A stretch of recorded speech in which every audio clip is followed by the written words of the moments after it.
Hello, class, and welcome to review day 5. Holy moly, guys, this is the last video you will hear from me. And I want to wish you a good luck on your final exams and a good luck in future success. And please feel free to drop by and say hello, as I would love to hear how you're doing later on in life. All right, so here we go. Last unit we're going to take a look at is the continuous probability distribution, which is chapter 8.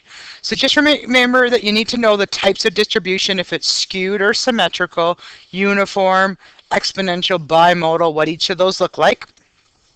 And remember, you can have a skewed left or a skewed right.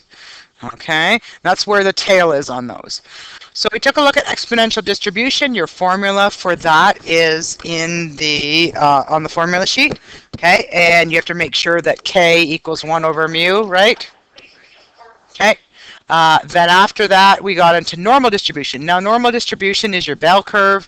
It's the most symmetrical type of distribution we have, and it generally looks like that. Okay. Remember, the total area under the curve is 1, and the mean is usually in the middle. Okay.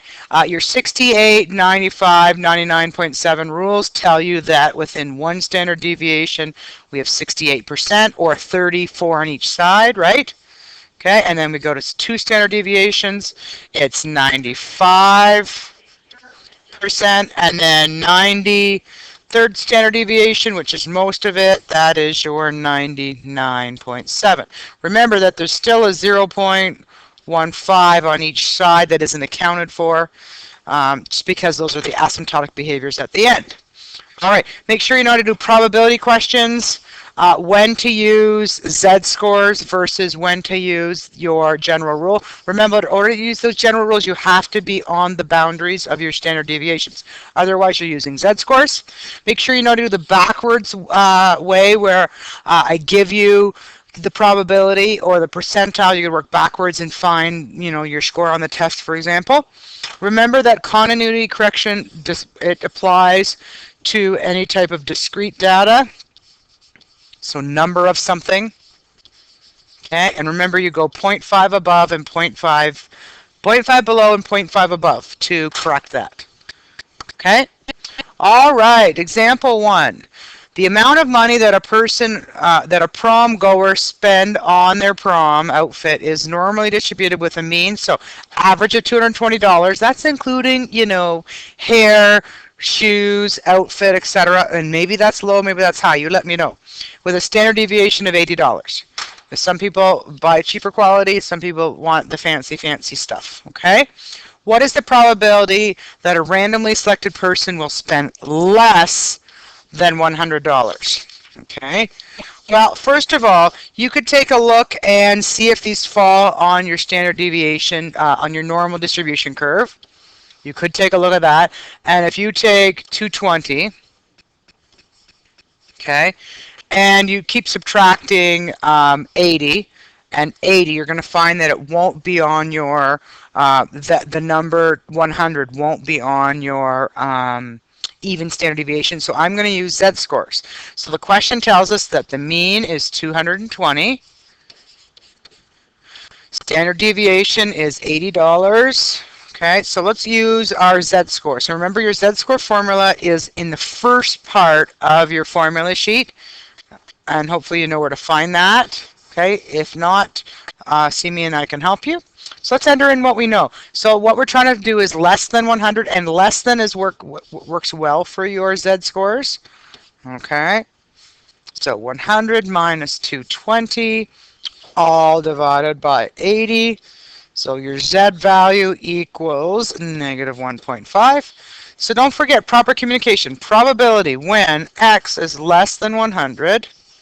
Okay, and probably you want to say that x is the amount of people, or the amount of money they spend on an outfit. Number of dollars spent on outfit. Okay, so probability of x being less than 100 equals the probability, we're going to use z-score, so translate it to z being less than negative 1.5. Look that marker up in your calculator. It should be probably 1.50, I'm guessing. Okay, look that up in your Z-score chart, and you'll get 0.0668. So that rounds to about 7%. So therefore, there is a 7% chance of someone spending less than $100.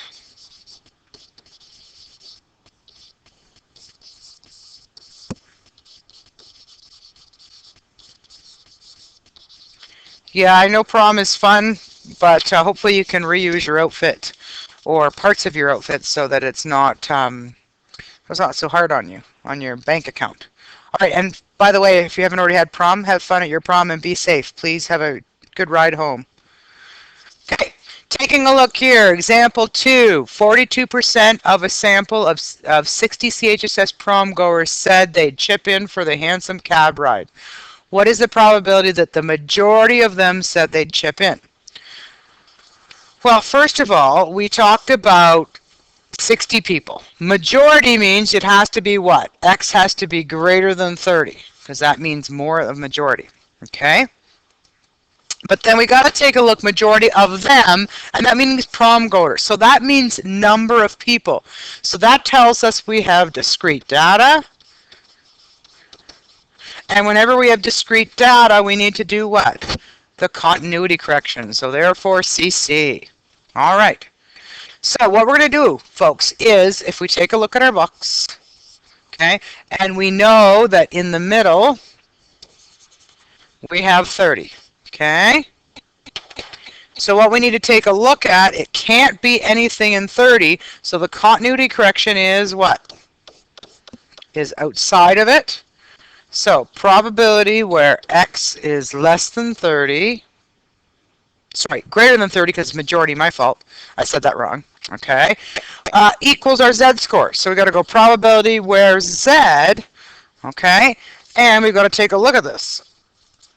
Okay, so we're taking a look at this, and this is going to be our Z-score. So Z equals our starting point here, so it's going to be 30.5.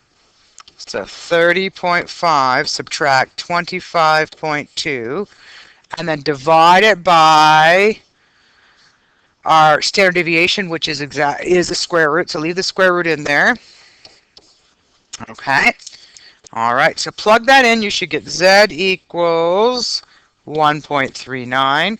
But we've got to remember that that says Z is greater than 1.39. But Z scores don't work for greater than, so you've got to fix this, right? So fix to less than sign, okay? So it's going to be 1 subtract the probability of Z being less than 1.39. Okay?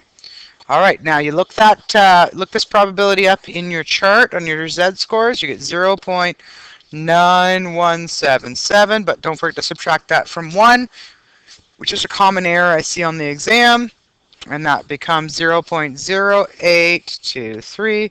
Therefore, there is a 8.2 or an 8.2% chance that the majority will chip in. And that should be low because it says only 42% said they would chip in, which is less than what? Which is less than half, so it should be lower.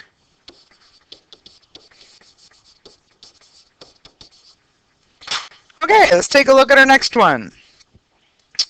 All right, the average amount of money that someone spends at the after prom party is $40, normally distributed.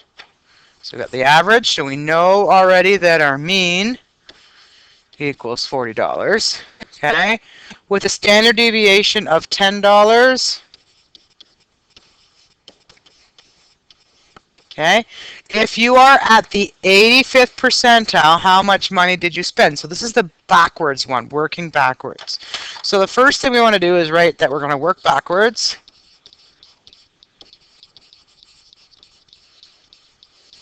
Okay, and remember that when we're at the 85th percentile, that equals the probability of 0.85. And you can throw 0, in there to help you look it up. Okay, so then you look up the z-scores, and you see which one's closest to that score. Okay, so we make a chart, probability and z-score. So the one just before it, or just below it, I should say, is 0.8485, and that's 1.03. The one just above it, guys, is 0.8508, and that z-score number is 1.04. Find out the differences between which one of these two is closer in terms of difference, don't matter if it's positive or negative, to 85, even. And you'll find that the second one is closest. And remember, if they're both the same, you take them and divide by 2, right? You take the two z-scores and divide by 2. Okay, so z equals 1.04. Now we can work backwards. So now remember, we've got our formula z equals x minus mu divided by our standard deviation. Fill in the values we know. We know z equals 1.04. We know x is what we're trying to find, minus 40 over 10. Rearrange your formula. Okay, so you got 10.4 plus 40 equals x. If you need it rearranged in 2 steps, I'm okay with that. So 50.4 equals x. So therefore, you spent $50.40 on the after party. Okay?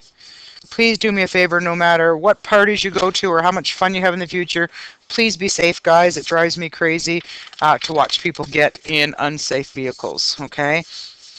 Or people who are distracted driving. All right, folks, guess what? This is me signing off for my last time. I will miss you. I wish you good luck and success, and good luck on your final exam. And please don't be a stranger and say hi. Sorry. Take care, and I love you.